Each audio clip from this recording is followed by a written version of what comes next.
Yo, yo, yo, what is going on, everybody? Gabriel Santos here. And in today's video, I want to talk about 420. Okay, 420. So, the intention for today is to give you guys some insight as to how I handle 420 nowadays as someone who doesn't smoke weed at all, and maybe give you guys some tips and tricks and mental hacks as to how you can approach 420 for yourself this year as well as following years. Okay, so at the bottom line, the difference is that 420 doesn't mean anything to someone who doesn't smoke weed anymore or who doesn't smoke weed at all, right? And the context for this is, what do you want when it comes to 420? Do you want to stay clean?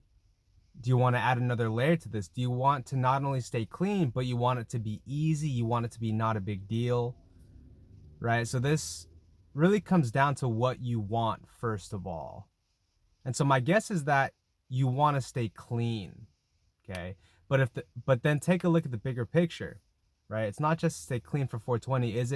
Do you really want to change your identity, right? From someone who's a stoner, addict, dependent to someone who, is not only clean, but just like, for me, I no longer identify as a weed smoker. Like that part of my life is done. And that's just where I'm at today. And so, like I said, 420 to me doesn't mean anything, right? It's just another day. And that doesn't happen by accident. For me, this is like I don't know, third in the last 10 years, like the third or fourth time where 420 came around and I didn't smoke. And so over time, when you train yourself to say no, despite 420, despite the weekend, despite when friends tell you, hey, let's smoke a bowl, when you say no to those things, your body learns and becomes reprogrammed so that when the cravings come up, when 420 comes up, there isn't this trigger of like, oh my God, what should we do? Are we gonna smoke? Oh my goodness, man, I just want to have a good time. So let's go ahead and segue towards some of the pitfalls to look out for or the obstacles to look out for. Again, a lot of these come from my own experience as well as the experience of other people. And so some of the pitfalls when 420 comes around are thoughts like the following.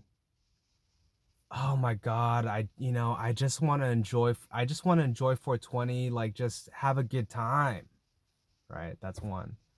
Another one is, you know, I, I'm just going to enjoy 420 because, come on, like it, it's so much fun. And then once 420 is over, I'll get right back on track. That's another one, right? And as you can tell, right, as you can see with the way I'm emphasizing it, 420 comes across as this unmissable day of stoner paradise, right? This justifiable day where, smoking weed out the wazoo is completely normal and like expected, and to say no to that is like, oh God, it's 420. It's 420, right? Um, it's just another day, guys. And as most stoners can attest, any day is as good a day as ever to smoke a fuck ton of weed. Okay, you don't need 420 for that. So now let's segue to thinking a little ahead, right? What's the truth of reality for most of us here? One, if we smoke weed on 420, we're most likely to smoke more weed in the following week, if not the following day. That's just the reality. That's just reality. And that's not my criticism on your lack of self-control or mine. That's just the reality of people like you and I who have this affinity and obsession and history of an overindulgent weed smoking. And to give a little context about that, it's because for whatever reason, marijuana just hits all these different notes that we love to hit, right? Whether it's deep relaxation, deep escape, high fun, high entertainment, high stimulation, a sense of comfort and ease and convenience, solves all our problems temporarily, takes us away from our toxic work, takes us away from our bullshit relationships, takes away from our fucking piece of shit mental space, takes us away from anxiety, all these different notes, right?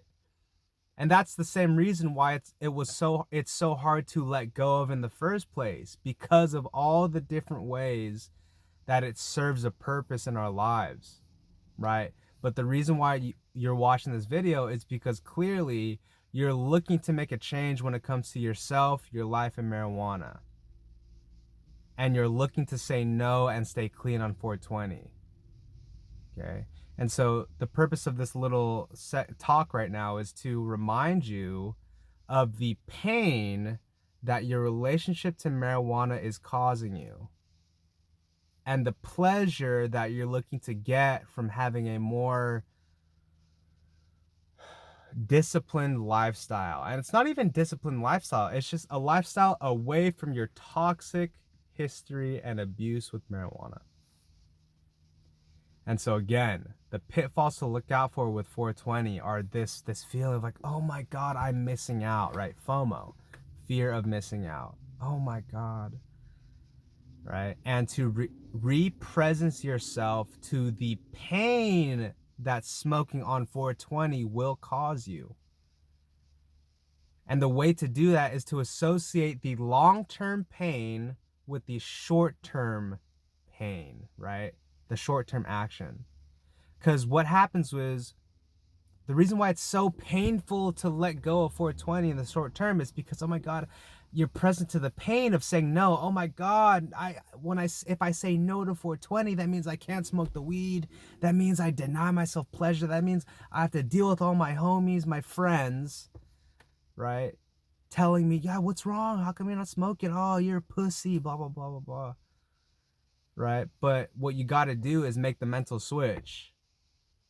The pleasure of saying no on 420, right? Which means being congruent with yourself, your values, and your promises, having integrity with your word and your commitments, being in alignment with what truly matters to you, which is moving fucking forward, not staying in the same place again, right? That's what no really means.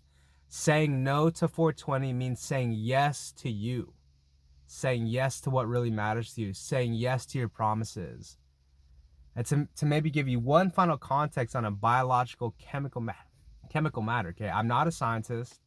I'm not even a researcher, but this is just from my own personal study, okay? In order to say no on 420 from a more grounded place, you actually have to use your rational mind, right? That's the part of your brain that can plan things and then follow through conscious effort. Whereas the more primal side of you, the survival part of you, the primitive part of you, the fight or flight part of you, the unconscious part of you, will say yes to 420 out of some type of short-term pain and short-term pleasure, right? Just like a rat running to the treat, the dog getting the treat, right? That's why when we say yes to short-term gratification, and then the next morning we're like, why did I do that? Right? Because your rational brain is like, bro, what the fuck? Why did we do that? But your animal side, your more unconscious side, your lower mind side is like, we got to scratch the itch. We got to scratch the itch, right? It needs the pleasure so badly. And so in my opinion, in my experience, a big part of addiction is that we're allowing the lower mind animal side of us to run the show and make decisions, right? Every time I think I need to have the weed, I got to have it. So yes, right? No sense of context, no sense of rationale, No boundaries, no rules, no limitations, whenever you like, whenever the nervous system says so, right? But the rational side, the conscious side, is where we can take control, where we say, no, not today, no, not right now. And it's usually based off of a conscious decision, not a feeling. But what's awesome is that over time, when you align yourself with your rational side, your conscious side, your emotions tend to follow, right? Because you're reprogramming yourself such that, okay, when I say no, that feels good because my life goes well when I continue to say no, right? It's like, oh, okay, yeah, right? When I say no to marijuana on a day-to-day basis, more long-term things, more fulfillment, more alignment, more congruency, more integrity, more health, saving money. I get to wake up in the morning feeling like I'm fucking showing up still, right? Those are where your dopamine wins come, right? But it takes a little longer period of time. Instead of getting your dopamine immediately when you get the hit, right? You get it maybe over a couple hours when it's like, oh my God, I'm glad I didn't say no. And just to give one more final piece of context, okay, I can't tell you how many times with the clients that I work with, they text me or they message me and they say, dude, I want to fucking smoke. What do you think, man? I should just fucking take this hit right now. It's my friend's fucking kickback. It's 420. It's the weekend. I've been going well for a month. What do you think I should do, Gabe? I'm like, no. No, right? That's some stress talking. That's some old thought patterns talking. And then within a matter of hours or a day or so, they text me back saying, hey man, you were right. I was tripping. Right? And so that's what's at risk all the time is we get these short-term cravings, which feel so true. It's like, no, I really do want to smoke, dude. But it's fucked up because you really don't. It's just this momentary, fleeting feeling, right? But you get used to it over time. And as you say no, no, no, no, no, and you realize a couple hours or a day later, you're like, oh my God, I actually didn't want to smoke that time. That's fucking crazy. You begin to associate this realization and this awareness that just because you have a craving and an awareness, rather, just because you have a craving or a desire in your head, doesn't mean you actually want to do it, right? In a similar way, if you're in a relationship and you see someone that's like hot and attractive, you might have these sexual desires because of just, we're animals, but you have this rational principle that says, no, that's not okay. And so you don't act on it, right? It's just in your head. And so in a similar way, right, you have these desires and these cravings when it comes to marijuana, but you don't have to act on it. You have to act from a more principled manner, from a more principled way. Oh my God, yes, I had these cravings, but no, right? Principle says no because I'm committed. Principle says no because I know what happens when I fucking go to weed like this, right? So 420, let's summarize. 420. Stoners think 420 is a big deal. People who don't smoke or stay clean don't. They just walk right past it. Watch out for these little mental fantasy tricks. Oh my God, it's 420. I really have to. I really want to. Okay. Be mindful of any type of thought trains that come like that. They're just desires, but that doesn't mean you have to act on them.